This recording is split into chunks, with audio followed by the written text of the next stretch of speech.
Hello दोस्त, मैं हूं धर्मेंद्र कुमार। आप देख रहे हैं RV digital electronics YouTube channel पर। आपका सबका स्वागत करते हैं। आज दोस्त मैं 250 वाट का आहूजा का सेट के बारे में जानकारी देंगे। इसके पहले एपिसोड यानी इसका वीडियो जो बनाया था मैंने, तो उसमें डिटेल्स बतलाया था। आज इसमें हम वोल्टेज बतलाएंगे कि कहाँ पर कितना वोल्टेज प्राप्त होता है। कुछ डिटेल्स आज वोल्टेज संबंधित ही इसमें आज हम बात करेंगे। तो वीडियो बढ़ाने से पहले एक मेरा संदेश श्रोतागण से है कि मेरे से जो कमेंट बॉक्स में आप लोग प्रश्न पूछते हैं या कोई भी फॉल्ट पूछते हैं कि भैया ये कैसे होगा, सर कैसे होगा, तो आपको एक इस वीडियो के माध्यम से हम थोड़ा सा आपको संदेश हम देना चाहेंगे कि देखिए, हर एक फॉल्ट ये ज़रूरी नहीं है कि कमेंट में आप जो लिखते हैं और हम बताएं और ठीक हो जाए। होता क्या है कि आप जिस जगह पर, जिस एरिया में फॉल्ट होता है, वो आप अपना स्तर से समझ करके आप लिख देते हैं। मान लिया हम उसे जवाब भी अगर दे दिया, हो सकता है कि बनने की बजाय और बिगड़ जाए। तो हमारा प्रयास रहता है कि जो कमेंट के द्वारा आपको हम जवाब दे सकते हैं, उसी को हम जवाब देते हैं। और उसके बाद जो भी कुछ जवाब देने का रहता है, जो संभव नहीं होता, उसको हम वीडियो के माध्यम से हम जवाब देते हैं। तो वीडियो के माध्यम से जो भी हम आपको उत्तर देंगे, वीडियो के द्वारा जो भी हम बताएंगे, वो आपका सटीक जवाब होगा। बहुत सारे लोगों ने तो प्रश्न पूछा है, लेकिन वो प्रश्न ऐसा लिखे हैं कि जो हमें नहीं समझ में आ रहा है कि उसका उत्तर हम क्या दें। अगर आप प्रश्न लिखते भी हैं तो एक बात को ध्यान रखिएगा कि कौन सी एम्पलीफायर है, कितना वाट का है और किस भाग का प्रॉब्लम आप पूछना चाह रहे हैं, वो डिटेल्स अच्छा से लिखें। अगर संभव होगा आपका ये कमेंट के जरिए जवाब देने का, तो हम अवश्य देंगे। और अगर इसका जवाब आपका जो है कमेंट के द्वारा संभव नहीं होगा, तो हम वीडियो के द्वारा आपको हम ज़रूर दे देंगे। तो कोशिश कीजिएगा कि आप कोई भी प्रश्न पहले आप समझ करके लिखिए, और हमारा प्रयास यही रहेगा कि जो भी जहाँ तक होगा हम आपको उत्तर देने का कोशिश करेंगे। तो चलिए, मेरा इस संदेश आप तक जो पहुँचा है, आप कोशिश करेंगे कि आप सही कमेंट में लिखेंगे ताकि हम किसी भी चीज़ का उत्तर दे सकें। और इसी के साथ हम वीडियो को आगे बढ़ाएंगे। और अब तक अगर हमारे चैनल को सब्सक्राइब नहीं किए हैं तो मेरे चैनल को सब्सक्राइब कर लें और बेल आइकन को दबाएं, ताकि हमारा जो भी नोटिफिकेशन जो आपको चाहिए वो सीधे आप तक, आपके मोबाइल तक आपको पहले मिले। हमारा प्रयास यही है कि आप मेरे वीडियो के माध्यम से आप पहले सीखने का कोशिश कीजिए। कमेंट से जवाब आपको हम देंगे, लेकिन प्रयास पहले कीजिए कि आप इस माध्यम से सीखें ताकि आप समझ सकें। तो चलिए वीडियो को शुरू करते हैं। तो हम वोल्टेज नापना शुरू करेंगे। सबसे पहले हम ये आपका यहाँ पर लगा हुआ है एक ही मेन एसी ट्रांसफार्मर, ये हो गया। और यहाँ से आपका देखिए रेक्टिफायर लगा करके यहाँ पर डीसी वोल्टेज बनाया है यहाँ पर। तो यहाँ पर आपका पॉजिटिव वोल्टेज देखिए कितना बताता है, सो हम देखेंगे। तो यहाँ पर देखिए पॉजिटिव वोल्टेज आपका बतला रहा है लमसम 43.9 वोल्ट।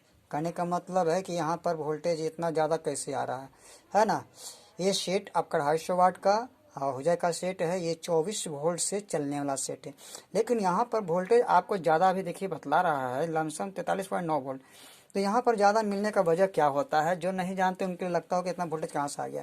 तो देखिए यहाँ पर एक कंडेंसर लगा हुआ है, ये जो आप देख रहे हैं यहाँ पर कंडेंसर लगा हुआ है। ये जो है 50 वोल्ट का कंडेंसर है, 1500 MFD का।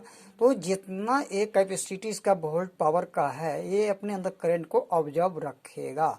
चार्ज होने के बाद ये अपने अंदर लमसम जो है 45-46 वोल्ट की कैपेसिटी आपका इस कंडेंसर में जो है बताएगा। जब ये कंडेंसर चार्ज हो जाएगा तो जो है इस पर वोल्टेज पॉजिटिव जो है इतना बताएगा, है ना। तो यहाँ पर वोल्टेज आपको उतना बतलाएगा, क्योंकि ये कंडेंसर अपने आप में ही जो है चार्जेबल होता है, जो है से कि करंट मिलने के बाद जो है चार्ज के अपने अंदर ग्रहण कर करके ऑब्जर्व रखता है, और ज़रूरत पड़ने पर ये फिर धीरे धीरे करंट को छोड़ता है ताकि हमारा सेट अच्छा बजे, है ना। तो ये कंडेंसर लगा हुआ रहने की वजह से यहाँ पर वोल्टेज ज़्यादा बताएगा।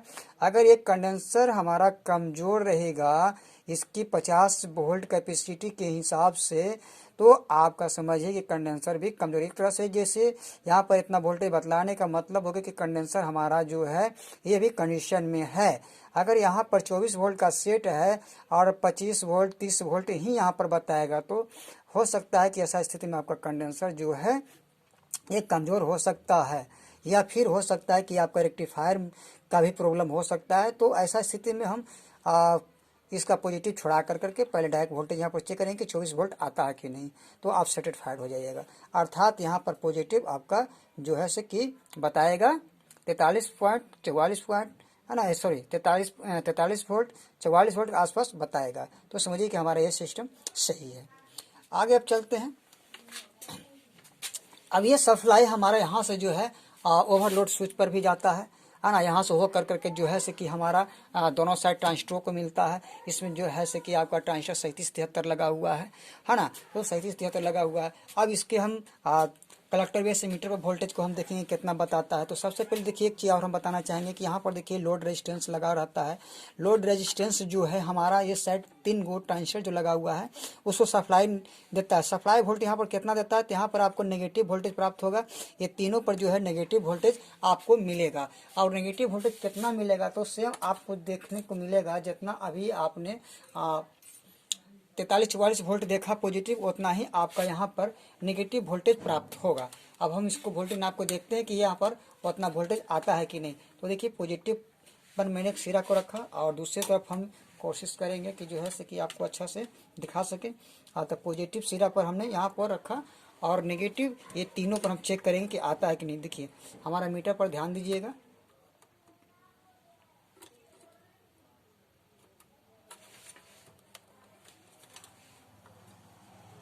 चलिए ठीक है, यहाँ पर देखिए लमसम 44 वोल्ट प्राप्त हुआ। इसका मतलब है कि ये वर्क कर रहा है यहाँ भी और यहाँ भी। इसका मतलब हो गया कि यहाँ से सप्लाई जो मेरा देखिए इधर से जो नेगेटिव सप्लाई जा रहा है ना, वो नेगेटिव सप्लाई ये रेजिस्टेंस के द्वारा आउटपुट करता है।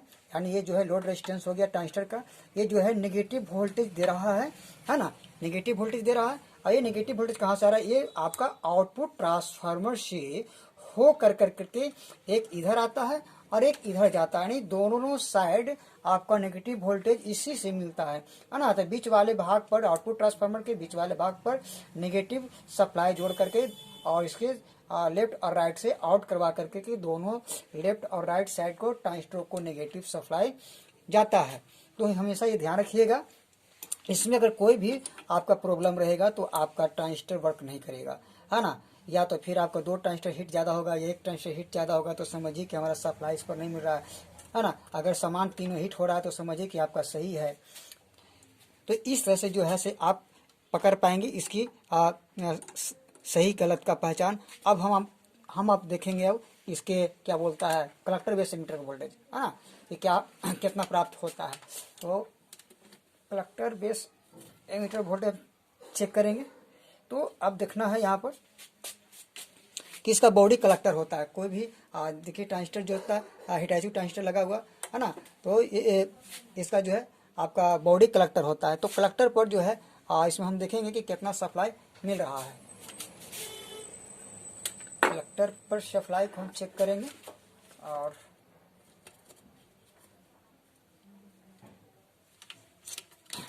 कलेक्टर पर सप्लाई को हम चेक करेंगे। तो देखिए यहाँ पर थोड़ा सा हम आपको दिखाने की कोशिश करेंगे।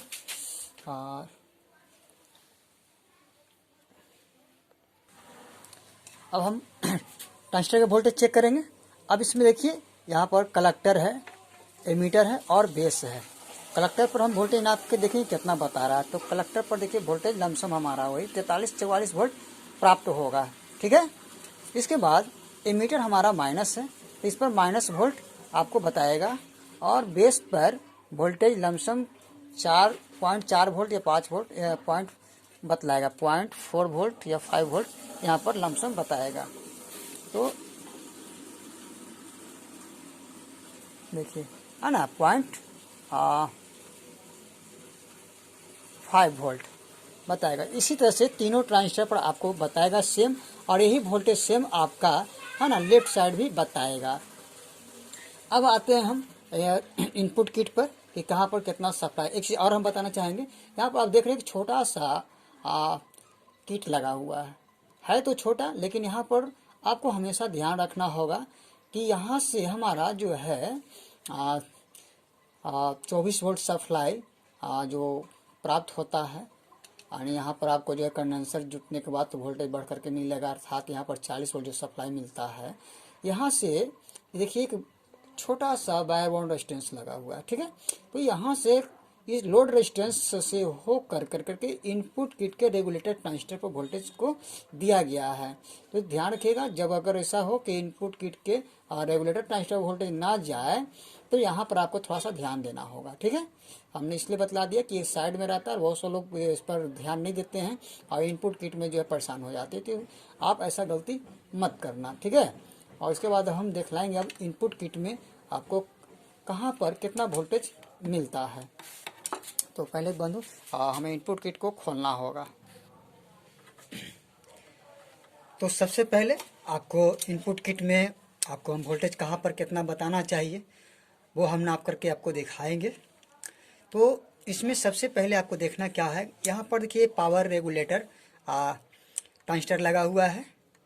तो सबसे पहले हम यहाँ पर वोल्टेज चेक करेंगे कि इसमें कितना बता रहा है। तो देखिए ये फर्स्ट वाले लेग पर वोल्टेज हम चेक करेंगे कि यहाँ पर कितना बता रहा है। तो फर्स्ट वाले लेग पर हम वोल्टेज को चेक करेंगे। तो फर्स्ट वाले लेग पर हमारा वोल्टेज 36 वोल्ट के आसपास यहाँ प्राप्त होगा, क्योंकि कुछ रेजिस्टेंस जो बतलाए थे हम, एक साइड में जो लगा हुआ बॉडी के पीछे रहता है वहाँ पर से वोल्टेज कुछ कम जाता है और बीच वाला इसका माइनस होता है, और तीसरा लेग इसका आउटपुट वोल्टेज सप्लाई होता है। देखिए यहाँ पर लमसम 20 वोल्ट के आसपास मिलना चाहिए और 20 वोल्ट मिल रहा है। कहने का मतलब है 2-3 वोल्ट बढ़ करके मिलेगा, जबकि ये 18 लगा हुआ है। कुछ कंडेंसर लगने से 2-4 वोल्ट यहाँ पर बढ़ करके प्राप्त होगा, ठीक है। इसके बाद ये देखिए 30-55 दोनों ट्रांजिस्टर पर वोल्टेज सेम मिलना चाहिए। तो फर्स्ट वाले पर हम देखते हैं कितना प्राप्त होता है। फर्स्ट वाले पर हमारा 1.1 वोल्ट, ठीक है। और बीच वाले पर हमारा 43 वोल्ट और तीसरा पर 0.5 वोल्ट। सेम इतना इधर भी मिलना चाहिए, है ना। 1.1 वोल्ट बीच वाले पर 43-44 वोल्ट लगभग, ठीक है। और इसका 0.5 वोल्ट। तो यहाँ पर लगभग आपका वोल्टेज जैसा बता रहा है वैसा ही बिल्कुल मिलना चाहिए चालू सेट की स्थिति में। और ये डायोड पर भी आपका वोल्टेज 44 वोल्ट के आसपास, और जितना वोल्टेज आपको इधर मिला और इस डायोड पर भी प्राप्त होगा। लमसम आपका वोल्टेज 44 वोल्ट यहाँ भी मिलेगा और 44 वोल्ट यहाँ भी मिलेगा, ठीक है। तो लमसम वोल्टेज यहाँ पर आपका सेम मिलेगा। और उसके बाद जो है अब यहाँ से जो है ये रेगुलेट करने के बाद वोल्टेज यहाँ इस डिस्टेंस के द्वारा इधर आता है ना। तो यहाँ पर जो है से कि आपका जो है लमसम जो है 17-18 वोल्ट 19 वोल्ट के आसपास मिलेगा। 17 वोल्ट मिल रहा है। ये प्रीसेट है। यहाँ पर भी आपका वोल्टेज नाप करके हम दिखा रहे हैं, जो देखिए 20 वोल्ट और 17 वोल्ट, और इधर आपका जो है 19 वोल्ट प्राप्त हुआ। इसके बाद ये आपका जो है वोल्टेज रेगुलेट आपको करने के लिए दिया गया है कि कितना आप इधर जो है आउटपुट में जो है इसका वोल्टेज थोड़ा मिलाना पड़ता है। तो ये जो है प्रीसेट इसीलिए दिया जाता है कि ताकि हम इस पर वोल्टेज जितना इधर चाहिए उतना हम ला सकें। तो देखिए यहाँ पर भी 30-55 ट्रांजिस्टर लगा हुआ है, ये भी 30-55, ये भी 30-55 है। हम ये दोनों पर चेक करेंगे। पहला पर कितना बतला रहा है वोल्टेज 19.6, और सेकंड वाले पर भी वोल्टेज लमसम उतना ही बताएगा, है ना, 20 वोल्ट 19 वोल्ट मिलेगा, और तीसरा पर भी आपको लगभग उतना ही मिलेगा। यहाँ से आउट होता है तो यहाँ पर आपका देख रहे हैं पॉइंट पर मिलेगा वोल्टेज। यहाँ से वोल्टेज देखिए पैनल में जो है आपका जाता है, बास टेबल किट के लिए जाता है, आपका ऑडियो लेवल के लिए जाता है, और जो है से कि इस तरह से फंक्शन इसमें करने के लिए यहाँ से सप्लाई दिया गया है। ये ट्रांजिस्टर पर देखिए आपको वोल्टेज मिलेगा, है ना। ये आपको देखना है कि कहाँ पर कितना मिलता है। इसकी शुरू वाले पर देखना है, फर्स्ट वाले पर 1.6 वोल्ट मिलेगा, और तीसरा पर लमसम 8 वोल्ट मिलना चाहिए, 8 वोल्ट, 8 वोल्ट के आसपास, और तीसरा पर आपका जो है 1.0 वोल्ट, यानी फर्स्ट वाले पर लमसम 1.5 वोल्ट, 1.5 वोल्ट के आसपास बताना चाहिए, ठीक है। और बीच वाले पर 8 वोल्ट लमसम, ठीक है, और तीसरा पर 1.0 वोल्ट, यानी चालू कंडीशन में आपको इतना वोल्टेज प्राप्त होगा, ठीक है। अब इसमें जो है कभी फॉल्ट भी अगर होता है तो ज़्यादातर देखिए यहाँ पर जो है अगर ये 30-55 शॉर्ट रहेगा तो आपको ऑडियो नहीं मिलेगा, या 30-55 शॉर्टिंग रहेगा तो बार बार फ्यूज उड़ावेगा। अगर 30-55 शॉर्ट है और दोनों साइड लेफ्ट राइट का भी अगर मान लें ट्रांजिस्टर शॉर्ट रहेगा तो भी आपको फ्यूज उड़ावेगा। तो ये आपको वोल्टेज रीडिंग के अनुसार आपको समझना होगा, और कि किस भाग से। और ये देखिए आपका रेगुलेटर है, ये आउटपुट अगर इधर वोल्टेज नहीं करेगा तो ये वर्क नहीं करेगा। दूसरी बात, यहाँ पर आप देख रहे हैं 2 छोटा छोटा ट्रांजिस्टर लगा हुआ है। यहाँ पर आपको ग्रिड चेक करना है, ऑडियो ग्रिड बतला लेंगे। अगर ऑडियो ग्रिड यहाँ पर बतला रहा है तो समझिए आपका सेट ओके है। तो इस तरह से आप वोल्टेज के द्वारा जो है नाप कर करके लगभग आप बीमारी को आप पकड़ सकते हैं, बना सकते हैं। तो हमारा वीडियो कैसा लगा, लाइक कीजिए, शेयर कीजिए, सब्सक्राइब करना ना भूलिए। फिर अगले वीडियो में आपको मिलते हैं। जब तक के लिए धर्मेंद्र कुमार का नमस्कार।